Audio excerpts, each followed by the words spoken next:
താളമേളങ്ങളും ആനയും കരിമരുന്നിന്റെ ദൃശ്യചാരുതയുമായി കാവശ്ശേരി പൂരം പൊടിപൊടിച്ചു. പരക്കാട്ടുകാവിൽ നിന്ന് പാരമ്പര്യത്തികവോടെ കുതിരക്കിണ്ണം കഴനി ദേശമന്നിലേക്ക് ആനയിച്ചു. ശിങ്കാരിമേളവും പൂക്കാവടിയും നിറഞ്ഞാടി. വാവുള്ള്യാപുരം കൂട്ടാലമന്നിൽ അനുഷ്ഠാന നിറവോടെ പണ്ടാരക്കുതിരയ്ക്ക് തലവെച്ചു. വാവുള്ള്യാപുരം കഴനി കാവശ്ശേരി ദേശക്കാരുടെ ഉച്ചയീട് ആസ്വദിക്കാൻ പുരുഷാരം ഒഴുകിയെത്തി.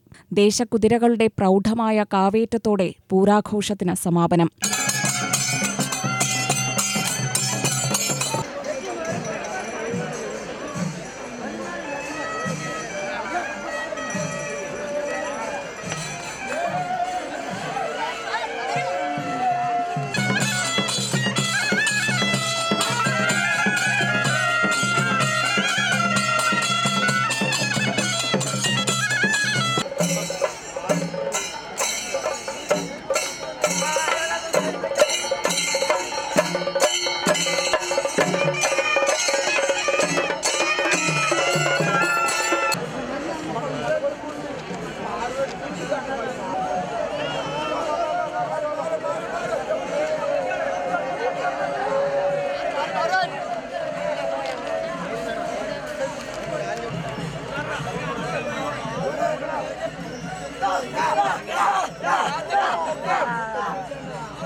പരക്കാട്ടുകാവ് ദേവസ്വവും കാവശ്ശേരി കഴനി വാവുള്ള്യാപുരം ദേശങ്ങളും പകൽപ്പുര കമ്മിറ്റിയും ഉത്സവ കാഴ്ചകളൊരുക്കി.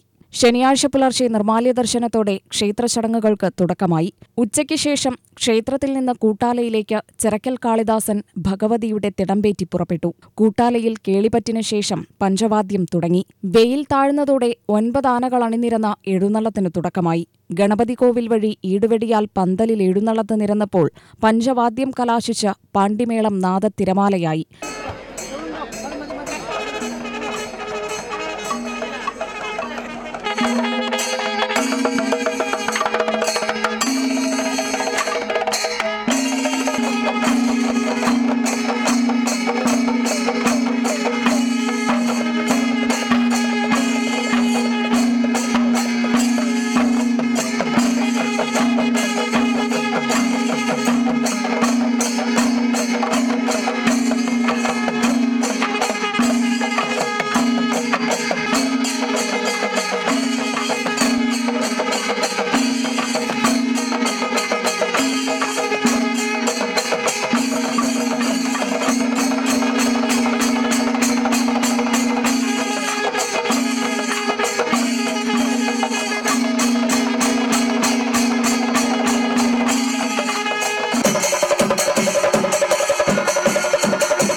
എഴുന്നള്ളത്ത് കാവുകയറിയതോടെ SNDP യോഗം പകൽപ്പുര കമ്മിറ്റിയുടെ വെടിക്കെട്ട് ആരംഭിച്ചു. രാത്രി ക്ഷേത്രത്തിൽ നിന്ന് കുത്തുവിളക്ക് പുറപ്പെട്ടു. ക്ഷേത്രാങ്കണത്തിൽ ഇരട്ടത്തായമ്പകയുണ്ടായി. പറവേല ഊർവലം കഴനിമന്നിലെത്തി കുടകുമ്പിട്ടു. ആതിഥേയരായ കാവശ്ശേരി ദേശക്കാർ ചീറുമ്പക്കാവിൽ നിന്ന് കുത്തുവിളക്കുമായി കഴനി വാവുള്ള്യാപുരം ദേശക്കാരെ പൂരത്തിന് ക്ഷണിക്കാൻ പുറപ്പെട്ടു. കല്ലേപ്പുള്ളി കുറുമ്പക്കാവിൽ നിന്ന് പന്തവും വാദ്യഘോഷങ്ങളുമായി ദേശക്കാർ മന്നിലെത്തി കുത്തുവിളക്കിനെ വരവേറ്റ ശേഷം കുതിര പുറപ്പെട്ടു. വാവുള്ള്യാപുരം ദേശമന്നിൽ തായമ്പകയുണ്ടായിരുന്നു.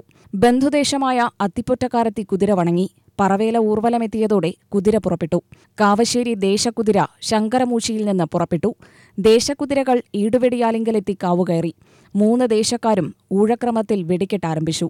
കമ്മാൻ കുതിരയും ദേശക്കുതിരകളും കാവുകയറി പ്രദക്ഷിണം നടത്തി അതത് ദേശങ്ങളിലേക്ക് തിരിച്ചു. പരക്കാട്ട് ഭഗവതി സഹോദരിയായ മാങ്ങോട്ട് ഭഗവതിക്കൊപ്പം വാവുള്ള്യാപുരം ദേശക്കുതിരമേൽ പുറപ്പെട്ടു. ക്ഷേത്രപാലകന് ഗുരുതി സമർപ്പിച്ച് ഉത്രം കൊണ്ട് 7 ദിവസത്തേക്ക് നടയടച്ചു. UTV news, Palakkad.